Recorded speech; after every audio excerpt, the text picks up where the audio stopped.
Que as almas dos fiéis defuntos, pela misericórdia de Deus, descansem em paz. Amém. Iniciemos nossa reflexão e oração nesta segunda-feira da terceira semana do tempo comum. Em nome do Pai, e do Filho, e do Espírito Santo. Amém. A Igreja celebra hoje a festa da conversão de São Paulo. Saulo, cidadão romano por privilégio da sua cidade natal, Tarso, era um judeu convicto, formado na escola de Gamaliel em Jerusalém. Opôs-se decididamente à nova fé que começava a propagar-se na Palestina e arredores. Clamou pela morte de Estevão e tomou parte nela, guardando as capas dos que apedrejavam o protomártir. Perseguiu violentamente os crentes em Jesus Cristo. O seu nome causava terror nas comunidades cristãs.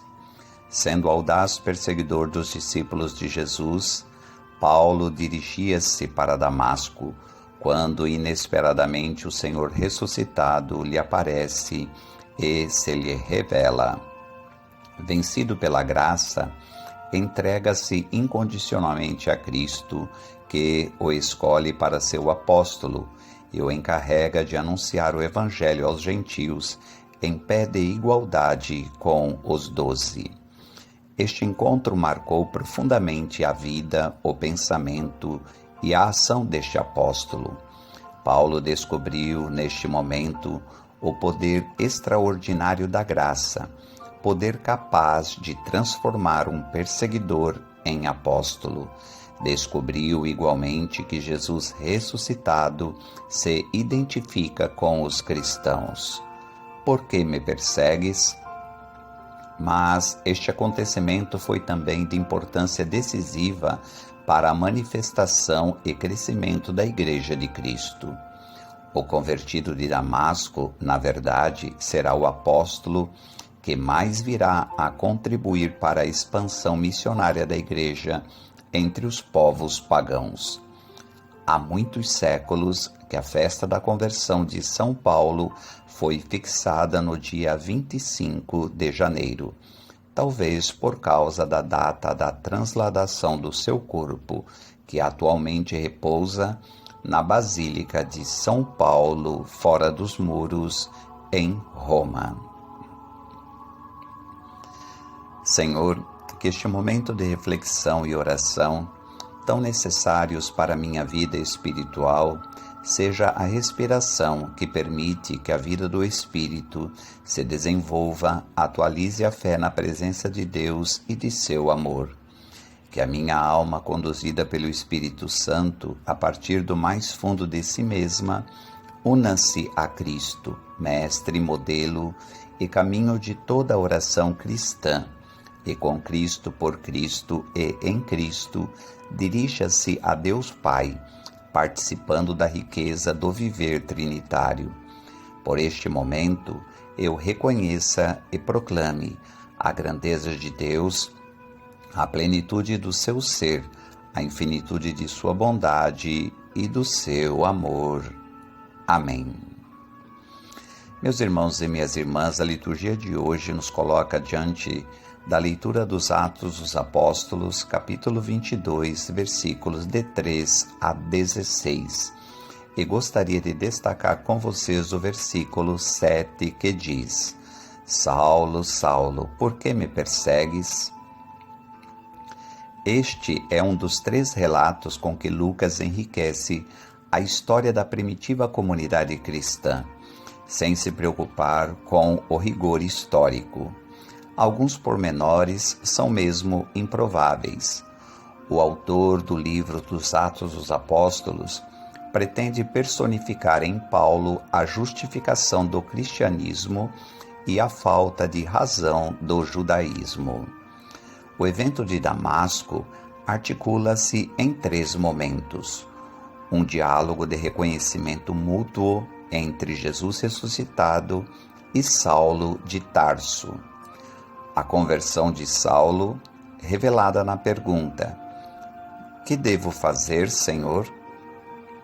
a missão, que conheceu a vontade de Deus e viu o justo, recebendo a palavra de sua boca, torna-se testemunha do que viu e ouviu. Doravante, para Paulo, a única forma de vida é ser missionário. O seu itinerário de fé é símbolo do nosso. Acreditar implica, antes de mais, encontrar pessoalmente Jesus de Nazaré, Deus feito homem. O cristão não acredita numa doutrina, num sistema, mas numa pessoa, a pessoa humano-divina de Jesus. Ter fé é aderir vitalmente a Jesus, de tal modo que já não se pode viver sem ele. Realizado o encontro, passa-se ao diálogo, uma vez que a fé é encontro e adesão entre pessoas inteligentes e livres. A quem se dispõe ao diálogo, Deus revela a si mesmo, revela a sua vontade e os seus projetos. Esse diálogo vital leva aqueles que o realizam a uma forma de vida cada vez mais elevada. Mas a fé cristã também é obediência, submissão, abandono total da criatura ao Criador. Obedecer não significa abdicar da própria liberdade ou dos próprios direitos. Significa, sim, perceber a imensa distância que existe entre si, o interlocutor, e, ao mesmo tempo, intuir que a adesão à vontade divina leva à total satisfação e realização de si mesmo. Finalmente, a fé cristã é também missão. Não se pode privatizar um bem que, por sua natureza, é comunitário. Quem recebeu de Cristo o dom da salvação em Cristo, sente-se intimamente obrigado a fazer dele um dom para os outros. Paulo não pertenceu ao grupo dos 12, mas a liturgia aplica-lhe também as palavras de Jesus aos 12, no momento em que subia ao céu. Ide pelo mundo inteiro, proclamai o Evangelho a toda criatura.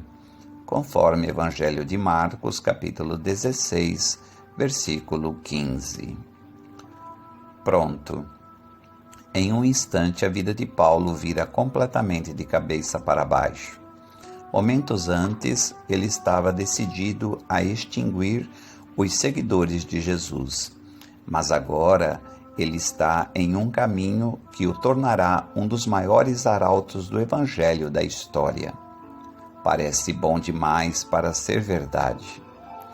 A experiência de Paulo pode nos levar a pensar que, a menos que passemos por um evento dramático e impactante como o dele, realmente não experimentamos a conversão. Mas geralmente não é o caso. Então vamos dar uma olhada no que é conversão, para que possamos ter uma melhor compreensão de nossa própria experiência com o Senhor. O Catecismo da Igreja Católica chama a conversão de movimento de retorno a Deus, conforme parágrafo 1490. É uma decisão de se afastar do pecado, voltar-se para Jesus e abraçá-lo como Salvador e Senhor. Como a experiência de Paulo na estrada de Damasco, a conversão é uma resposta à revelação de Deus. É uma decisão de aceitar seu convite de vir e ver quem é Jesus e o que ele pode fazer em nós, conforme Evangelho de João, capítulo 1, versículo 46. Além das conversões imediatas e espetaculares como a de Paulo, alguns de nós experimentamos o lento acúmulo de muitas pequenas conversões. Essas mini-conversões acontecem conforme Deus gradualmente abre nossos olhos para sua bondade e para a nossa necessidade de salvação. Talvez uma homilia na missa nos ajude a ver a verdade de Deus de uma nova maneira. Ou os acontecimentos da vida nos mostram quão profundamente precisamos de Jesus e quão misericordioso Ele é. Ou talvez sejamos simplesmente levados a um amor mais profundo por Deus e à rejeição do pecado, à medida que nossa vida se desenvolve. Isso pode não ser tão dramático quanto a conversão de Paulo, mas todos os ingredientes ainda estão lá. Reserve um tempo hoje para revisar como Deus o atraiu para si. Reveja sua vida e veja todas as razões pelas quais você tem que ser grato por sua graça em redimi-lo e abrir o céu para você. Você consegue imaginar como seria sua vida se não tivesse tentado seguir o Senhor? Em seguida, louve-o por sua misericórdia, paciência e amor em chamar você para o seu lado. Obrigado, Pai Santo, por enviar seu Filho para me resgatar do pecado. Ajude-me a viver por ti hoje. Oremos juntos esta palavra. Apóstolo São Paulo, na tua juventude, te deixaste levar por um zelo ardente, mas errado, em favor da unidade do povo de Deus. Por isso perseguiste duramente os cristãos. Deus converteu-te e introduziu-te na Igreja, corpo de Cristo, onde deve integrar-se quem quiser viver na verdadeira fé. Mas a tua adesão a Cristo e a tua integração na Igreja não te fizeram esquecer o teu povo, pelo qual sentias uma dor profunda e permanente. Que a minha alegria de estar em Cristo não me faça esquecer a situação do antigo povo de Deus, nem a dos cristãos divididos, que tardam em chegar à unidade que Deus tanto deseja. Amém. Elevemos a nossa prece ao Senhor da Messe por intercessão da Santíssima Virgem Maria, Mãe da Igreja e do seu castíssimo esposo São José, para que nos conceda o Senhor inúmeras e santas vocações sacerdotais. Ave Maria, cheia de graça, o Senhor é convosco, bendita sois vós entre as mulheres, e bendito é o fruto do vosso ventre, Jesus. Santa Maria, Mãe de Deus, rogai por nós, pecadores, agora e na hora de nossa morte. Amém. Maria, Mãe da Igreja, rogai por nós. São José, rogai por nós. Por intercessão da Santíssima Virgem Maria, Senhora das Mercês, Mãe de Misericórdia e Redentora dos cativos, e de São Paulo, apóstolo, bom Deus te abençoe e te guarde. Em nome do Pai, e do Filho, e do Espírito Santo. Amém.